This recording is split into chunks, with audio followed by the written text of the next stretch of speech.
So one of the main areas on Tortola that was immersed by water from this flash flooding is Road Town, and of course that involves several businesses in the area. Now one of those businesses is Bowlers, which sells from a pin to an anchor, and I have here with me sales representative from Bowlers, Mr. Charles Nesbitt. Mr. Nesbitt, tell me what happened here with your operations. Well, what happened, thank you very much. According to what you are seeing here, we have a major disaster. All of our products were underwater, so we had to get a few men to come in and do some cleaning and salvage what we can. Mr. Crab was here and he stepped out for a while to come back, but he will be back shortly. And what you're actually seeing here is exactly what it is, especially in the basement and throughout the store. We have a disaster, and many of the things we cannot sell right now. The store is closed, and fortunately we will try to see how soon we can, recover, that we can be open to the public again. So for how long you estimate that you'll have to be closed in order to sort things out? Well, the guys are working very swiftly, so I can say within another 2 days from now we will see how fast we can get through that, but we're trying our best. So talk to us, let's go back to the damage so people can understand what you experienced here, about how much foot of water you'd estimate was in there. Well, in my estimation, I think we have a couple feet well of water, but almost the whole basement was underwater. We had perhaps maybe about 2 feet, that don't have water, but the rest underwater, everything was floating. And to get a proper assessment of that, Mr. Crab would have that information, but presently I know that at least 90% or 95% was underwater. And the main floor, which customers like myself would be used to? Well, the main floor, no, it was water came in because of the overflow from the storeroom, but it can be occupied still, and we can still have business as usual. But I say, just for the public, we will have to make sure that everything is sanitary and in proper order. So some of these items that I see back here, I see from hair products to Dettol to deodorant to toothpaste, so soap, insecticides. So some of these products, while damaged to an extent, not entirely damaged. So is there any plan to maybe donate some of these items if possible, or if persons are interested? Well, that question, Mr. Crab will have to answer that question, but presently the insurance people will have to come in and do the assessment, and all what we are trying to salvage, we will be able to clean them up, and Mr. Crab will take it from there. Has your operation ever experienced any flooding of this magnitude? Well, not of this magnitude, but we had one, let's say maybe about 50% of what we have now, but right now it's devastating. It was after hard working days in festival. We went home to relax in the parade day in Monday, and when I was sleeping about 4 o'clock, I got text showing me the map how red for raining coming to the BVI. I came in about 5:30 back from home, trying to put plywood in the doors, bringing whatever I could, just to protect my 3 businesses here in Rafi Stout building in Road Town, Welcome Ski One. And I get in help from cousin, from people in the BVI, and try and protect. That's about 6 o'clock, water coming from nowhere. It's like, flooding like a river. Try and hold in the plywood, I couldn't. But thank God, with the help with the people, we tried to push back the water. That's about 6 o'clock, 6:10. So when we hear the news, after I finished work again, I went back home in Honda Muscat. As I reach from work, I see water coming from nowhere, electricity gone off, flooding, the gut full of water. Okay, and I say, hopefully, we will not get in again flood. But everything is in God's hand. And we're in a blessing country. Thank God for whatever happened. So I couldn't leave Some of my family leave about 1 o'clock, 2 o'clock to come and check the businesses, but I couldn't leave because Honda Muscat was so bad. Cars in the roads, street mushing up, and I just say let me leave it in the morning. I'm not going to take a risk in the night because water all over. So after that I wake up in the morning, I come, me and my family and my cousin, to check how the business. We see the road, we see how messed up we getting so hard like in the street. So I couldn't imagine how my business is going to be. So I say thank God for everything. We come, I don't want to even want to open the store because how I see it from outside with mud, with the water, with shoes flying, I try my best from 6 o'clock when the flood come in the first time, lifting up all my boxes, all my clothes, protecting with woods, the doors and everything. And you guys could see, I have my stuff in tables, but I couldn't finish all the work.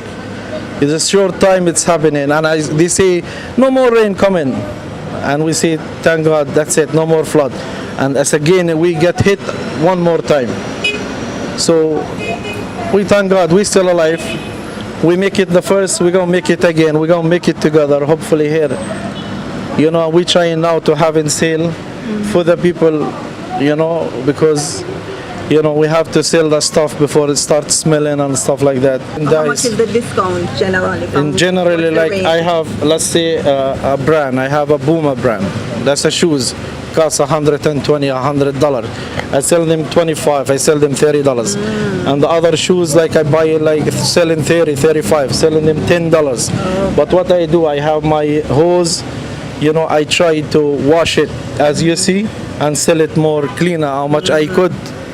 You understand? And I provide the customer, I tell the customer, wash the clothes or wash the shoes before you're wearing it for protection. So in terms of overall damage for your businesses, have you been able to tally how much that is worth in dollars? Not right now. I cannot say how much is the damage. For me, I say I still better than the others. And hopefully we're not going to get in another more flood. All what we're looking for is just, we have like Weather Channel, we have insurances, we have people, they could give us a warning before time. We're not in the 90s, we're not in the 1948, we in the future, we in technology. Every time, you see rain coming, just tell us it have rain coming. Be careful, flooding coming. We have businesses, we struggling, we coming from festival. We so tired, we buying so much merchandise for the BVI. And all the businesses all the businesses in the BVI is flooding out. So why we should lose? All of us is losing.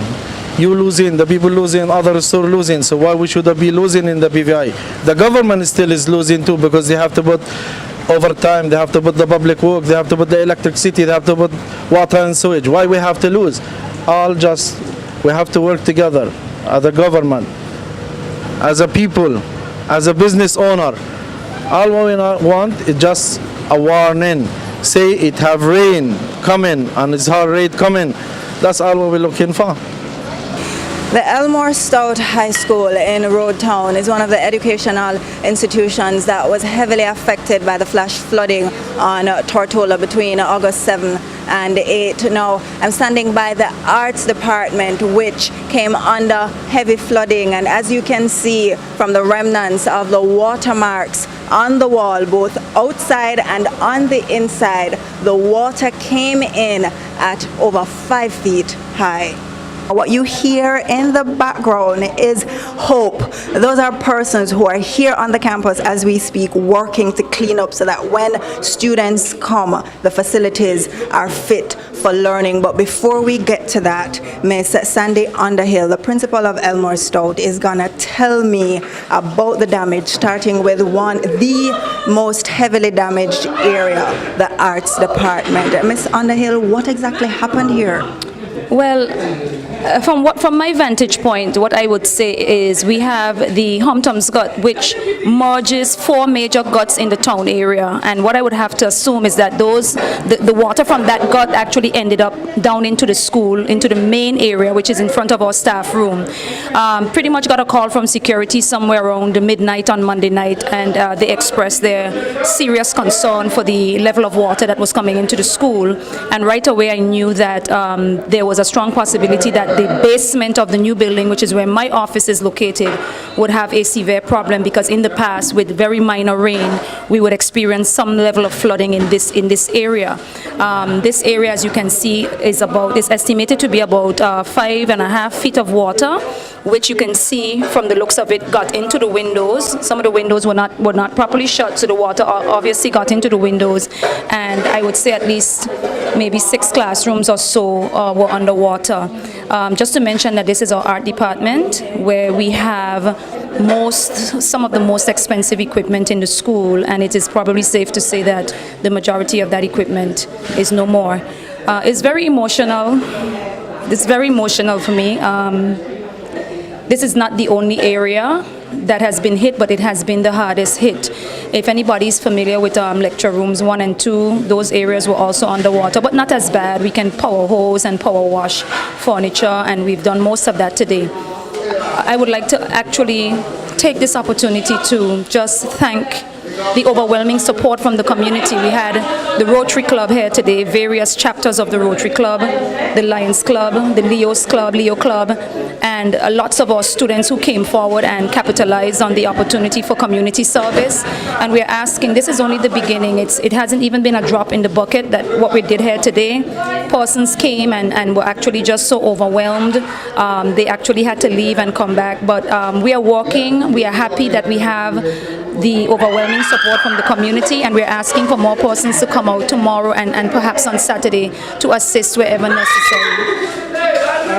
We're standing by one of the, if not the most heavily damaged classrooms. Just take us inside and show us what has been lost here. This is one of the art classrooms, and this classroom was used for just general art. For students in lower school, grades 7 through 9, and basically, as you can see, it's obvious that everything in here is pretty much, well, most things are pretty much destroyed.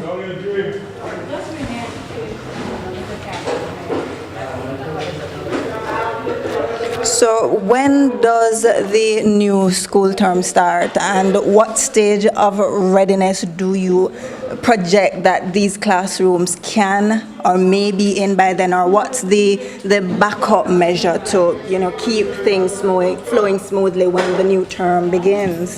Well, I am optimistic, because we do have to be grateful and thankful to the Almighty God for His timing. It's a time when students were not in school.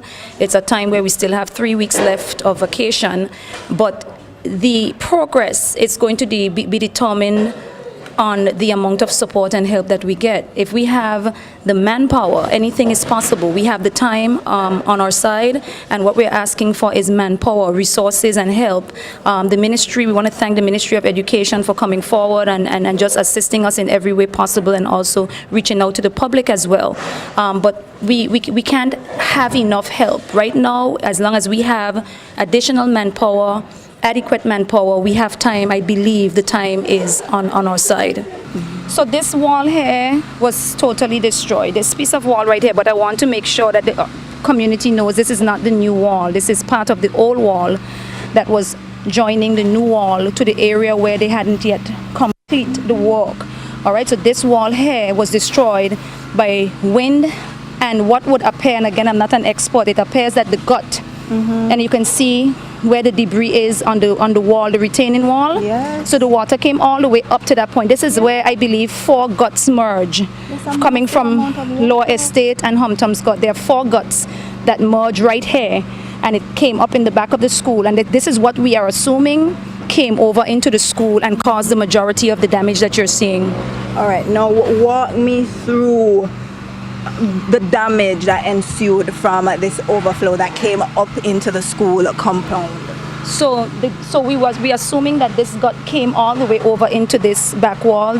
destroying this wall right here and coming out into the mat. Well, because the mat is slightly elevated, you didn't have too much water damage, but the water came this way on the ground, moving what's in front of you, which is our mat annex, about 6 to 8 feet over to its right. So that building was actually back here towards the wall. Right here where you see the hole is in the ground, that's where this building was. Right here where you see that hole is in the wall. Right? That's where it was sitting. And then all that water came down into the front area of the staff room, the main staff room, and into the staff room, which was also flooded. And the main staff room is what that yellow and orange building right in front, straight ahead of you. Yes. And eventually what would happen is that the water would also end up in the drainage system, and if it's not draining the water fast enough, into the basement section of the art department, which is where you saw, because it's below ground level. So all that water went down into the art department and rise to about 6 feet, 5.5 to 6 feet. It's a massive amount of water. And then we can see over here on our right some of the classrooms with the remnants of the flood water still. Yes. So this classroom is still underwater, and I believe the others are significantly dry. As you can see, the relationship between the proximity of the most hit areas and where the gut is located. So in terms of building damage, we can see that in terms of the math department, you've taken a hefty hit. In terms of the associated equipment on this side, what can you tell us about the replacement there? I know it's still early days It's yet, too soon. It's too soon. What are the equipment that has been damaged in the absence of a dollar figure? Well, we're still in the process of assessing equipment and major equipment and supplies, but for instance, this mat annex here housed 3 photocopying machines that were backup copying machines for the school. And it's safe to say, again, we have not been able to have experts come in and test the machines, but it's safe to say that based on the water level, that those have been destroyed. You're watching a special edition of Jtv News looking at the devastation wreaked on Tortola by flash flooding on August 7 and 8. We'll be right back.